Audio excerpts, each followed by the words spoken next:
건강들 하시고 또 이렇게 주일날 이렇게 만나면 서로 이렇게 안부도 많이 묻고 그렇게 하십시오. 우리가 근데 길을 가다 보면 그 어려운 일을 만나면 전화하라고 하는 전화번호들 가끔씩 보이죠. 어떤 번호들이 우리가 기억하고 있을 번호죠? 어려움을 만났을 때 전화해야 될 번호 119, 또 112, 또 최근에는 1. 역시 우리는 이거 빨라요. 대한민국 분들은. 그래서 1339 바로 나오시잖아요. 그런데 가끔씩 길 가다 보면 월 300, 경영부, 식습 제공. 잘못해서 갔다가 돈을 받는 것이 아니라 인생을 털리는 수가 있어요. 혹시 그런 광고가 있으면 우리 청년들 현혹되면 안 돼요. 그래서 요즘 순수한 사람들이 있거든요. 그래서 진짜로 이렇게 그런 일이 있으면 연락해보고 가서 이렇게 만나자 그래서 아주 많은 손해를 보고 특히나 요즘에도 이렇게 사람들 이렇게 몰래 전화해가지고 이렇게 그걸 뭐라 그러죠? 이렇게 담을 돈 훔쳐가고 보이스피싱. 지난주에도 그런 일이 있었잖아요. 청년이 광주에서 서울까지 버스를 타고 오는 동안 전화를 끊지 않았어요. 청년. 억울해서 전화를 했어요. 억울해서. 이런 끔찍한 일이 우리가 살아가는 시대에 매주 자주 있어요. 자주. 검찰청에 있는 분이 보이스피싱을 당했어요. 검찰청. 얼마나 철저히 당했어요. 그러니 우리가 이렇게 다가오는 이 사람들에게 도움을 받기는커녕 도움을 받으려다가 어려움을 만나는 경우도 많고 또 걸려온 이런 전화들 만나는 사람들에 의해서 어려운 일을 만나는 때가 바로 시대예요. 그래서 우리는 이제 살면서 그 사람의 도움도 필요하지만 사람으로 해결할 수 없는 도움이 필요해요, 안 해요? 필요해요. 지내시다 보면 이거는 사람이 해결할 수 없는 일이다 라는 그런 일이 있어요. 자, 그럴 때는 어떻게 해결해야 되죠? 어떻게? 그렇죠. 위를. 그러니까 인생을 조금 사신 분들은 고개가 그냥 있어요. 근데 문제를 만나신 분들은 벌써 고개가 하늘로 올라가는 거예요. 그래요. 제가 봤어요.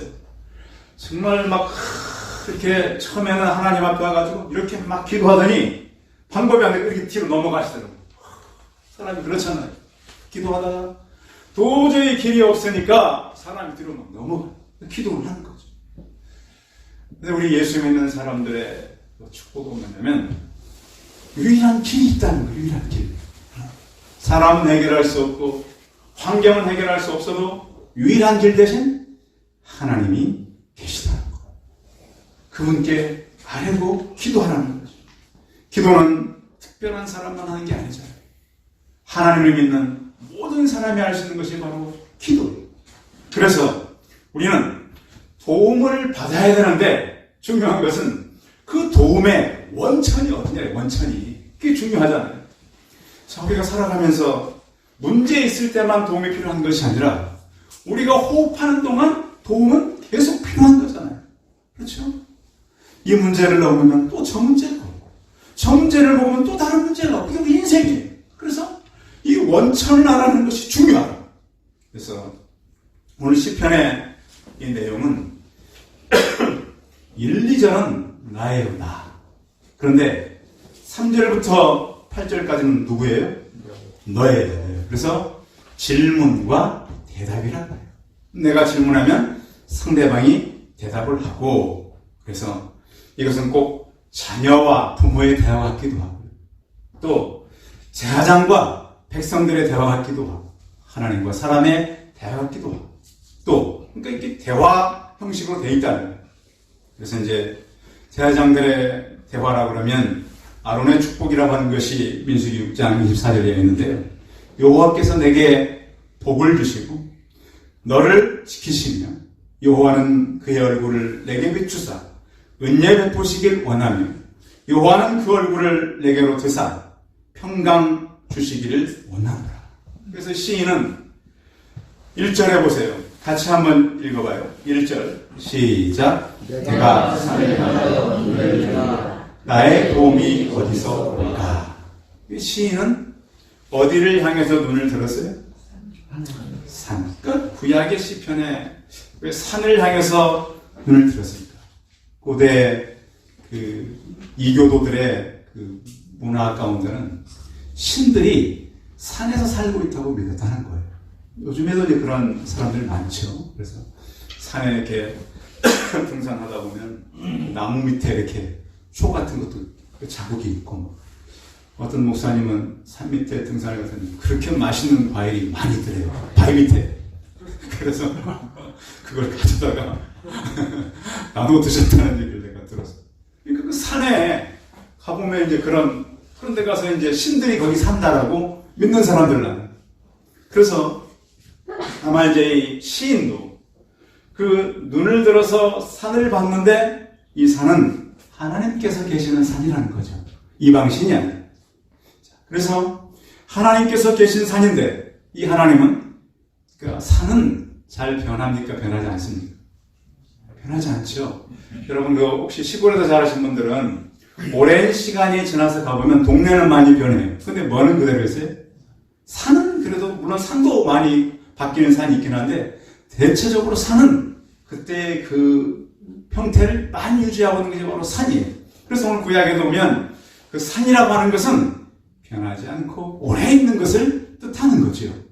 그래서 우리가 이 땅을 사는 동안도 도시에 살아도 마찬가지죠. 도시에 우리가 살지만 하루 동안 무슨 일을 만날지 잘 모르죠. 그런가 하면 또 도시는 많은 사람들이 살아가지만 군중 속에 외로움이 있어요, 없어요? 있어요. 가족끼리 살아도 외롭고요. 아무리 부부끼리 친해도 외로워요. 자녀가 있고 부모가 있어도 외로운 것이 바로 이 도시예요. 그 도시에 살면서 우리는 가끔씩 멀리서 누군가의 도움은 필요한데 멀리 산을 바라볼 때가 있다고 하는 거죠. 그래서 도시를 살아가는 순례자의 노래라고도 할 수 있어요. 그래서 오늘 1절을 보면 이 순서는 그렇게 되어 있어요. 내가 눈을 드니 산을 향하여 어디로부터 올까요? 나의 도움. 그러니까 도움은 필요한데 내 주변에 도울 사람이 있어요? 없어요? 없어요. 없는 거예요. 그런 때가 있어요. 그런가 하면 2절도 한번 읽어봅니다. 2절 시작. 나의 도움이 천지를 지으신 여호와께서로다. 1절과 2절에 반복되는 단어는 도움이에요. 도움. 하나님 누군가가 나를 도와주면 좋겠는데 도울 자가 없다는 거죠.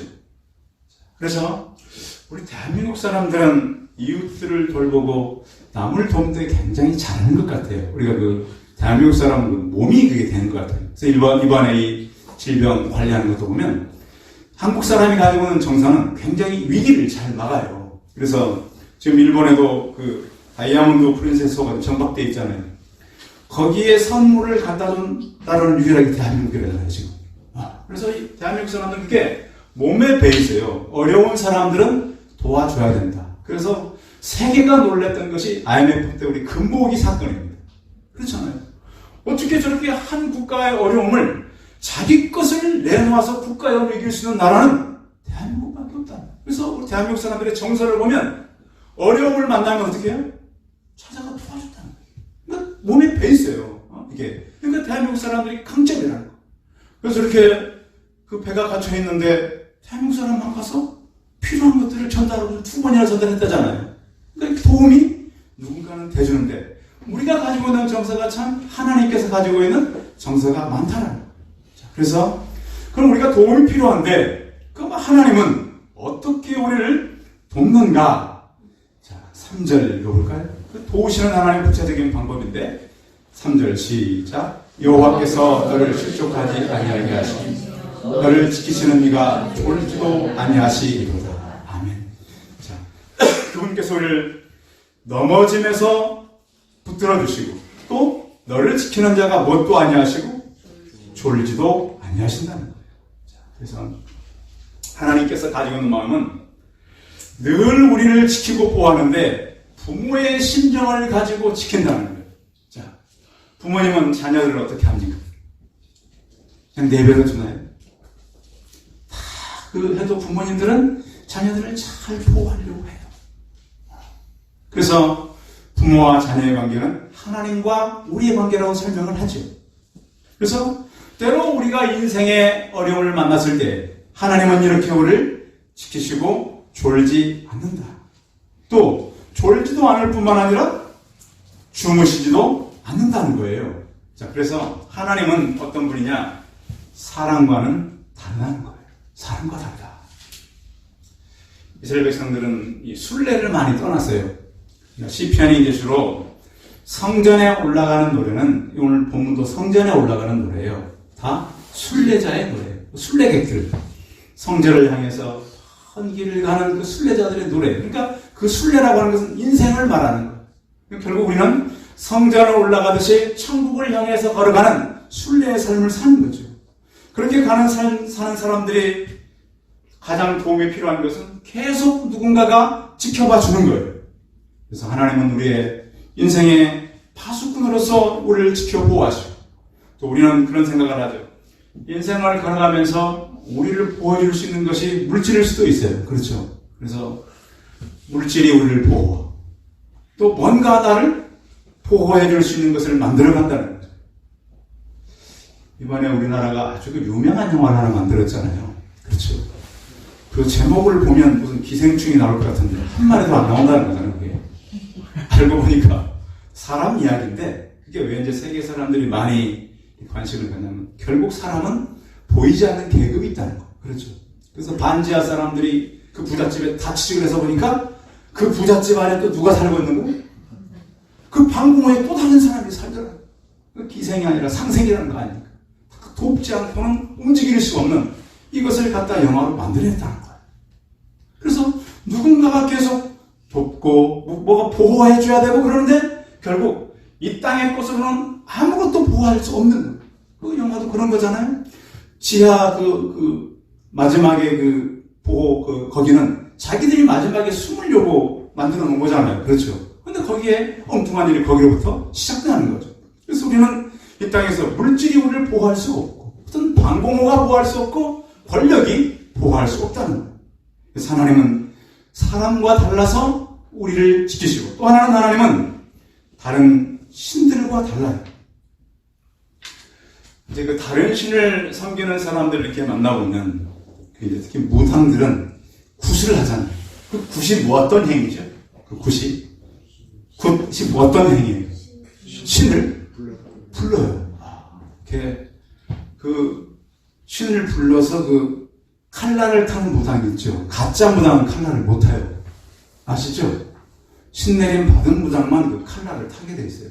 과학적으로 증명이 돼요. 그게. 왜냐하면 귀신의 힘을 얻어서 작두 칼을, 굉장히 예리한 칼날을 타는 거거든요. 그래서 이제 그 무당들이 구슬할 때는 악기를 동원하고, 어떤 악기를 동원해요? 징을 치거나, 깽가리를 치거나, 이제 손에 뭘 들고, 그 행위가 뭐예요? 누구를 부르는 행위예요? 귀신을 부르는, 귀신. 그래서 접신을 하는 거 아닙니까? 귀신을 불러서. 근데 그런 그 행위가 성경에도 나와요. 열왕기상 18장에 보면, 이 엘리야가 이 바알 선지자 450명, 무슨 아세라도 몰라도 400명이 있어요. 근데 주로 바알 선지자들과 싸우는 건데, 그들이 수가 많으니까 먼저 이제 제사를 드리는 거잖아요. 근데 그들이 제사를 드리면 하는 행위가 뭐죠? 바알의 선지자들의 그 행위가. 기억나세요? 자기들끼리 막 돌아가면서 춤을 추고 소리를 지르고, 그런데도 그 신이 응답지 않으니까 나중에 뭐냐면 자기 몸에 자해를 해요. 그래서 그걸 가지고 피를 흘리고 칼로, 창으로 몸을 긁어서 피를 내요. 그래도 점심때가 지나도록 응답하지 않으니까 엘리야가 그래요. 너희의 신이 지금 어디로 갔는지, 묵상은 하는지, 밖에 나갔는지, 잠들었는지 깨워라. 그 신이 대답해봐요. 안 해요. 그래서 그들이 다 신을 부르지 못하고 잠잠해지자 엘리야가 제단에 물을 붓잖아요. 재물을 쌓고 물을 붓고, 여호와여 응답하소서. 그러니까 어떻게 응답해요? 하늘에서 불이 내려서 그 모든 걸 다 태워가지고. 근데 그 살아계신 하나님께서 신명기 32장에 보면 우리를 지키시고 보호하시는데, 눈동자같이 보호하십니다. 여러분 눈동자 다 있으시죠? 눈동자처럼. 근데 제가 찾아봤어요. 사람이 1분에 몇 번 깜빡거리는가? 한 20회 정도 깜빡거리는 20회. 평균적으로. 저는 목사님 두세 번밖에 안 깜빡거리는데, 평균적으로. 하루 동안 15,000번 깜빡을 하루에. 평균적으로. 그렇다고 제가 다 세본 건 아니에요. 네. 자, 그러면 하나님께서 우리를 눈동자처럼 보호하신다. 그분이 말씀하신 거잖아요. 그렇죠? 모세의 그 시에 보면 나오니까. 신명기서에. 그러면 하루에 우리를 몇 번 찾아온다? 15,000번은 찾아온다. 잊어버리면 안 돼요. 눈 깜박거릴 때마다 우리는 앞으로 나를 눈동자처럼 보호하시는 살아계신 하나님 잊어버리지 않기를 바랍니다. 혹시 여러분 눈꺼풀이 안 보니까 다른 사람이 깜빡일 때도 보면 하나님께서 저 속도로 나를 지금 계속 보호하고 계시구나. 이거 잊어버리지 마셔. 그래서 하나님께서 우리를 눈동자처럼 보호하시는데 이제 우리가 이제 어떤 눈앞에 위기가 닥치면 어떻게 해요? 눈꺼풀이 순간 내려와서 보호하고 또 얼굴을 돌리기도 하고 또 눈동자에 어떤 어려움이 생기면 손을 막아서 보호한다는 거예요. 하나님께서 그렇게 우리를 보호하고 지키신다는 것이 바로 여호와는 졸지도 않고 주무시지도 않는다는 표현으로 성경에 기록되어 있어요. 그래서 그분은 지금도 살아계셔요.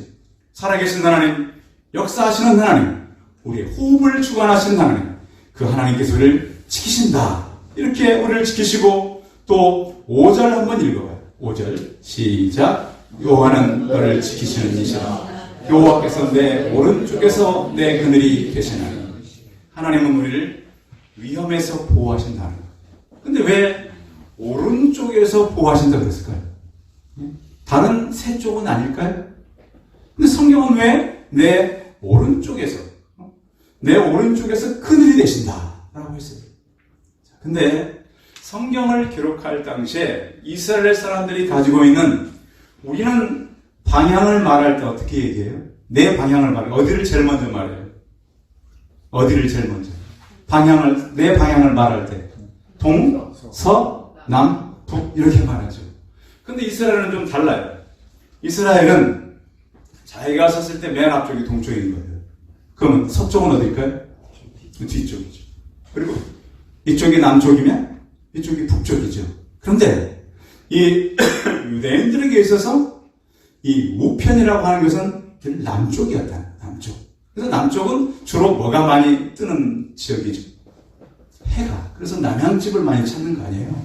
남양. 그래서 우편은 늘 남쪽을 봐요. 남쪽. 이스라엘. 우편, 남쪽. 그래서 왜 그러면 그 우편에 그늘이 되냐? 햇빛이 비춰오는 쪽이기 때문에. 햇빛. 이래서 우편이라는 말을 쓴다고 합니다. 그래서 정오에 특히 한낮에는 남쪽으로부터 빛이 강하게 내리쬐요. 그래서 그 빛을 보호해주는 분이 바로 하나님이다. 이런 시적인 표현을 하는 거예요. 이스라엘은 이 밑쪽, 네게부 쪽 남쪽으로 들어가면 굉장히 뜨겁죠. 한낮의 기온은 40도, 50도예요. 우리나라 이렇게 보면 막 30도만 올라도 굉장히 뜨겁고 40도 되니까 굉장히 뜨겁잖아요. 그래서 낮에 잠신대요. 근데 그 일기가 계속 계절에 이렇게 오랜 동안 있다면 얼마나 사람 살기 힘들겠어요. 그런 뜨거운 날씨에 또 우리를 보호하시는 분이 바로 하나님이라는 거죠. 또 하나님께서는 자기 양들을 지키시고 또 어떤 질병과 위기가 있을 때도 우리를 보호한다는 거예요. 세계적으로 어떤 그 재난 관리에 가장 시스템이 잘 된 나라가 일본이에요. 여러분 아시죠? 그래서 일본 사람들이 그래서 자기들은 어떤 그 파도가 밀려와도 막을 수 있는 15m 정도의 벽을 다 쌓아놓고 있었잖아요. 그래서 저도 봤어요. 그런가 하면 막 비가 많이 오면 지하에다 물을 다 가둘 수 있는 엄청난 시설을 해놨어요. 근데 10년 전에 쓰나미 왔을 때 막았나요? 10m, 15m를 쌓았는데요. 30m 쓰나미가 왔어요. 그걸 사람이 어떻게 막아요? 최근 중국도 그렇죠. 중국은 엄청나게 통제 잘하는 나라예요. 다 막고 한 지역에서 무슨 일이 생기는지 세계가 모르게 하는 그런 나라잖아요. 근데 이걸 질병이 이렇게 퍼지니까 중국이라는 나라가 막아내지 못해요. 그러니까 사람이 가지고 있는 이 어떤 그 재난 시스템이 그 사람을 막아줄 수가 없어요. 가장 힘든 거는 자기들이 그 매뉴얼을 만들어 놓고 시스템을 이렇게 재난이 발생하는 문제는 그 재난이 발생했을 때 어떻게 해야 된다는 항목이 없어서 못할 때가 이번이 많았어요. 지금도 그렇다는 거예요. 지금도. 그러니까 도대체 이 재난이 생기면 빨리 뛰어들어야 되는데 이게 유기적으로 움직여야 되잖아요. 그 매뉴얼이 없는 거예요. 매뉴얼이. 그래서 지금 계속 저러는 거예요. 지금. 이렇게 돼가지고 이렇게 문제가 생기면 우리나라 사람은 상당히 그것이 유기적으로 움직여요. 대한민국 사람은 그렇게 돼 있더라고요. 근데 워낙 이것이 잘 된 나라는 매뉴얼이 없는 거예요. 움직이지는 못해요. 그래서 이렇게 막 질병이 퍼지고 저러는 거죠. 그래서 그런 것들이 우리를 지키고 보호할 수가 없다는 거죠. 낮에 해가 너를 상치 아니하며 밤의 달도 마찬가지죠. 우리는 이제 이 밤의 달이라고 하는 표현이 잘 와닿지는 않지만 이 밤의 달은 이스라엘 백성들에게는 굉장히 추운, 좋지 않은 그런 기운으로 느꼈다는 거예요. 그래서 인생을 살다가 여러분 좋은 일만 만나는 건 아니잖아요. 그러니까 밤의 새벽과 같은 달과 같은 일을 만난다는 거예요. 이스라엘 백성들이 살아가다가 포로가 됐다가 돌아오고 또 종살이 하다가 돌아올 때 하나님께서 그들을 지키시고 보호했다는 거죠. 다니엘처럼 주변 사람들에 의해서 오해도 받고 어려움도 만나요. 에스더처럼 죽으면 죽으리라고 하는 그 힘든 결단을 해야 되는 때도 있어요. 그런데 하나님께서는 그때마다 그들을 지키시고 보호한다고 하는 것입니다. 그러니까 인생의 광야는 굉장히 위험한 겁니다.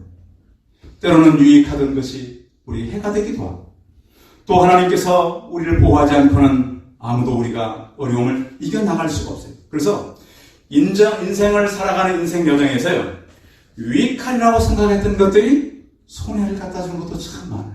이 일은 내게 유익하겠지. 그러나 그런 일과 사람이 우리를 지키지를 못해요. 또 만물과 인생은 변해가지만 하나님은 변치 않아요. 그래서 그 하나님께 도움을 요청하는 것. 또 그 하나님은 우리를 끝까지 인도해 주십니다. 7절 한번 읽어볼게요. 7절 시작. 여호와께서 너를 지켜 모든 환난을 면케 하시고 또 내 영혼을 지키시리로다.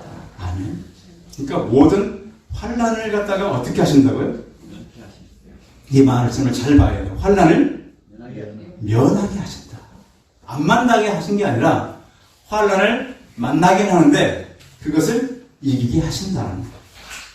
우리가 살다 보면 우리가 계획지 못했던 슬픈 일도 만나고 우리가 해결할 수 없는 많은 문제를 만나고 인생을 살다가 질병도 만나고 어려움을 만납니다. 이스라엘도 그랬었죠. 그들이 살아가는 역사 가운데 많은 어려움을 만났지만 하나님께서는 포로에 있다가도 돌려보내시고 종살이 하다가도 그들에게 자유를 주셨습니다.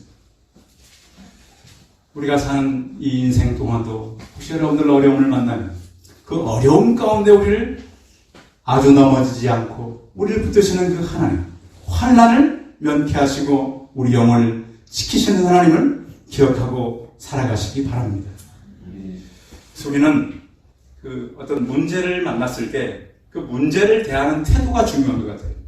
그 문제를 만나면 우리는 문제는 보지만 그 문제 뒤에 있는 누구는 못 봐요. 하나님은 볼 때가 참 우리가 그렇습니다. 문제가 너무 크게 오다 보면 그 문제를 해결할 수 있는 하나님을 볼 때가 많아요. 그런데 그 문제는 하나님이 해결할 수가 있다는 거죠. 넘어져도 우리를 붙드시는 분이 계시다.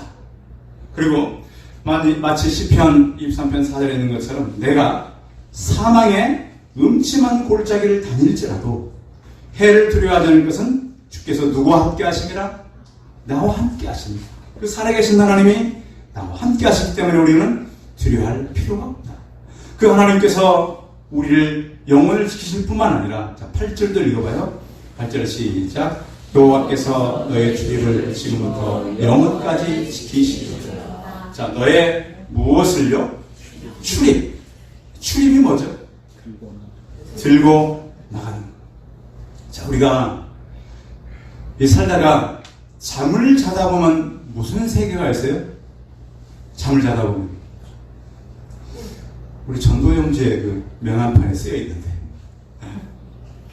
잠을 자면 꿈의 세계가 있어요, 없어요? 있어요. 그렇죠. 꿈 한 번도 안 꿔본 분 계세요? 목사님, 저는 지금까지는 꿈을 한 번도 안 꿔봤어요. 잠을 자면 분명히 꿈의 세계가 있어요. 그렇죠? 죽은 후에는 어디 세계가 있어요? 천국과 지옥의 세계가 있다는 그것이. 그래서 우리가 성경에 보면 죽었다라고 표현하지 않고 어떻다고 표현해요? 잠잔다라는 거예요. 잠을 자면 무슨 세계가 있다? 꿈의 세계가 있다. 그렇듯이 인생의 모든 것을 끝내고 나면 천국과 지옥의 세계가 있다. 너의 출입을 지금부터 언제까지? 영원까지라는 거예요. 오늘 하루 동안 여러분 교회 오실 때까지 문을 몇 번이나 들락날락 하셨습니까? 네? 방에서 자고 이 방으로 왔다 저 방으로 왔다 많은 문을 왔다 갔다 하셨죠. 최종적으로 교회 문을 열고 여기 들어오셨어요.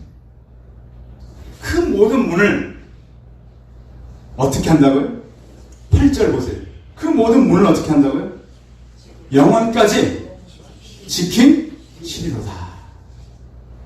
그 하나님께 지키는 백성은 신명기서 28장 이렇게 말씀하셨어요. 하나님 약속인데요. 성읍에서도 복을 받고, 우리가 들어가는 성읍이요. 들에서도 복을 받고, 내 몸의 자녀와 토지의 소산과 내 짐승의 새끼와 소와 양의 새끼가 복을 받을 것이니, 내 광주리와 떡반죽 그릇이 복을 받을 것이니, 내가 들어와도 복을 받고 나가도 복을 받을 것이니라. 아멘. 그래서 여러분들 문을 통과할 때마다 그 문은 무슨 문이에요? 축복의 문이에요. 축복의 문. 그래서 주님께서 신약성경 말씀하죠. 그 가정에 갈 때마다 무엇을 빌라? 평안을 빌라. 그래서 예수 믿는 사람들이 가게 되면 평안이 임하는 것입니다. 시편 오늘 기자처럼 우리 인생을 지금부터 영원까지 이끄시는 하나님. 이사야서 2장 20절에 보면 너희는 인생을 의지하지 말고 그의 호흡은 코에 있나니 샘할 때가 샘할 가치가 있겠느냐. 그러니까 살아가면서 우리는 도움을 잡고 누구로부터 받기를 원해요? 사람으로부터 받기를 원해요. 그러지 말라는 거예요. 왜 그러지 말라는 거냐면 인생을 의지하다 보면 인생은 언젠가는 작별을 해야 돼요. 그렇죠? 계속 인생은 가까이 있을 수 없어요. 그런가 하면 인생을 의지하다 보면 배신하는 사람을 만나요.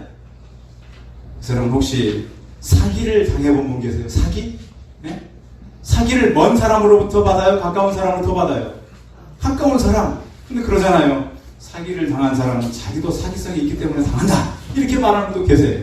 그러니까 우리가 가까운 사람들을 너무 의지하다 보면 배신을 만날 수 있고 또 인생을 의지하다 보면 삶이 허무해요. 내가 그 사람 의지했는데 사람은 그래. 인생이란 한시도 안정을 누릴 수가 없어요. 오직 하나님만 경외해야 되는 거예요. 참된 우리가 안식을 누리고 이 땅에 살아가는 동안 참 평안을 얻기 위해서는 살아가는 인생은 빨리 지나가요. 그런데 우리의 도움은 어디로서만 오는 거예요? 여호와께서만 오는 거예요. 지금 이렇게 여러분들이 많은 근심도 하고 또 여러 가지 일들 때문에 복잡도 하고 힘든 일이 있겠지만 나의 도움이 되시는 그 하나님, 나를 지키시는 그 하나님, 보호하시는 하나님, 내 인생을 끝까지 천국으로 인도하실 하나님을 의지하고 살아가는 저와 우리 성도들이 다 되시기 바랍니다. 기도하겠습니다. 살아계신 하나님, 우리는 살면서 가까운 것들로부터 도움을 받으려고 합니다. 물질을 의지하기도 하고 권력을 의지하기도 합니다. 그러나 그런 모든 것들이 우리를 지켜주지 못합니다. 지금 온 세계는 여러 가지 위기와 질병 가운데 놓여 있습니다. 사람들의 만들어놓은 안전망이 하나도 안전하지 않습니다. 이때 우리는 나의 도움은 여호와께서로라고 하는 분명한 확신을 가지고 하나님을 의지하며 살아가게 하여 주옵소서. 주변에 어려움을 만나는 이웃들에게도 잠시 사람은 그에게 도움을 줄 수 있지만 영원한 도움을 줄 수 있는 것은 하나님인 것을 깨닫고 여호와로 인해서 우리가 감사하며 기뻐하며 살게 하여 주옵소서. 주 예수 그리스도의 이름으로 기도하였습니다. 아멘.